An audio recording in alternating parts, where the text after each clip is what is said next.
Hey everyone, welcome to my channel tutorial lore today. I'm going to teach you how to connect Phantom Wallet to BullX.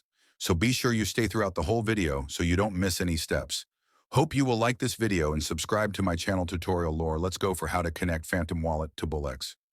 First, you have to open the Phantom extension in your PC and then enter your password to sign up. After that, find the Solana and click on it, and then click on Receive and copy this Solana address by clicking on the copy option after that. Go to the search and type BullX. After that, open the official site of BullX and then connect it to your Telegram after connecting. After that, click on the last option Wallet Manager in the left side and then find the Add Wallet option and click on it.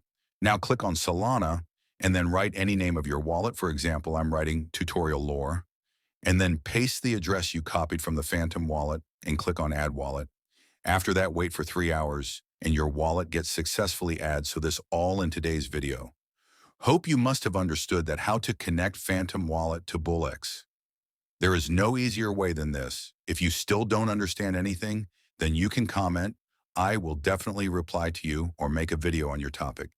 Hit the like button and press the subscribe, drop a comment. It motivates us to create more tutorial videos for you. Thank you.